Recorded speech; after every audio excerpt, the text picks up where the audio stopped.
Salut à tous, victoire du Paris Saint-Germain, 4-2 contre Brest, à l'extérieur, un match de Ligue 1 totalement fou, avec beaucoup de rebondissements, troisième victoire consécutive pour nos Parisiens, ça fait plaisir, mais comme d'habitude, on va évoquer les points positifs et négatifs de ce match avec objectivité, c'est parti. En première période, le Paris Saint-Germain a une totale maîtrise du ballon. C'était 45 minutes dominées par le PSG, qui avait beaucoup d'inspiration et d'automatisme au niveau de la circulation du ballon, avec une énorme densité et activité dans l'entrejeu.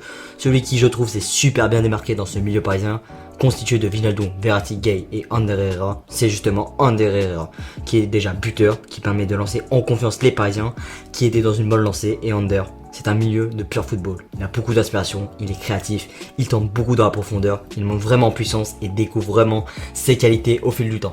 Aussi, le retour de Marco Verratti a fait énormément de bien. Sa technicité, sa créativité, son abattage défensif et sa disponibilité dans ce match a fait vraiment du bien. Mais bon, on va pas s'attarder là-dessus, c'est une habitude avec notre petit hibou.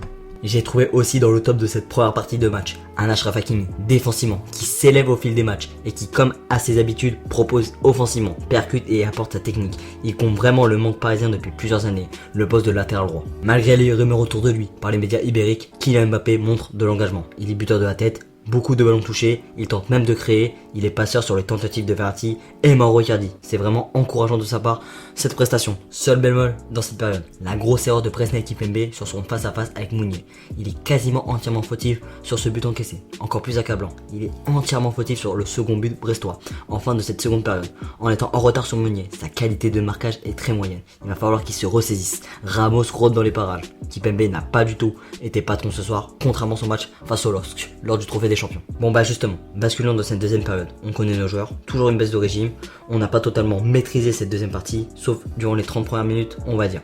Avec un jeu parisien malheureusement assez stérile, mais assez dominateur et actif. Avec un Idrissa Gueye qui a fait un très bon match. Quand je vous dis qu'il faut l'instaurer dans l'équipe type, c'est le cas. Il récupère des ballons intelligemment, il apporte de la bonne agressivité dans ses interventions défensives, il joue beaucoup vers l'avant. Quasiment que du positif ce soir pour notre lion de la Teranga.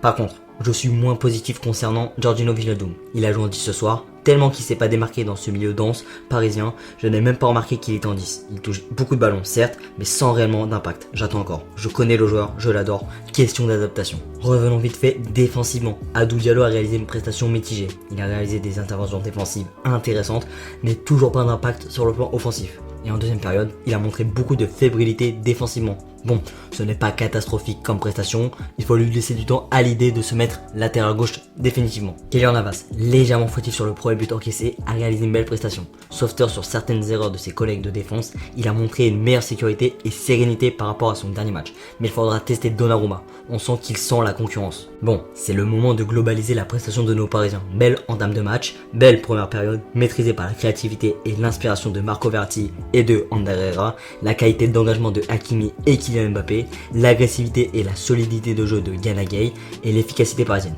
Mais tout s'est dégradé en seconde période. Malgré une entame tranquille et gérée par nos Parisiens, défensivement ça a été véritablement un point fragile de son match. Seul Hakimi s'est montré, alors que c'est pas son compartiment fort. Le reste de la défense a été plus que moyenne. La défense est un réel problème du PSG en ce début de saison. On va me prendre pour un anti-Pochettino, mais ces changements sont toujours tardifs. Alors l'idée de sortir Verratti n'est pas mauvaise, même si je pense que Marco était pas spécialement épuisé physiquement. Mais faire entrer Draxler qui te sort un début de saison fantomatique, alors que tu as des joueurs créatifs et d'attractivité comme Rafinha ou Di Maria, c'est encore une fois une erreur de sa part. Après, sortir Mbappé, pourquoi? Tu as un Kimpembe qui a manqué de sérénité mentalement et défensivement. Mais un Marquinhos, mets-le en jambe, il pouvait apporter de la solidité, on n'aurait peut-être pas encaissé ce second but. Ce que j'aurais fait à la place de Mauricio Pochettino, instaurer un 4-3-3, sortir Wijnaldum, faire rentrer Angel Di Maria au poste d'ailier droit, afin d'équilibrer cette équipe. Tu aurais plus de chances de voir un Icardi existant, qui a justement été inexistant ce soir, dû au manque de ballons reçus et d'attractivité par moment. Bref, on va finir en beauté, la magie d'Angel Di Maria. Di Maria qui a fait une très bonne entrée, son lob qui est une de ses spécialités nous a rassuré, super effort de course de Hakimi qui lui a servi, on sent que El Fideo peut encore apporter malgré son âge, j'aurais aimé le voir plus dans ce match, n'est-ce pas Pochettino? Allez Paris et ciao ciao.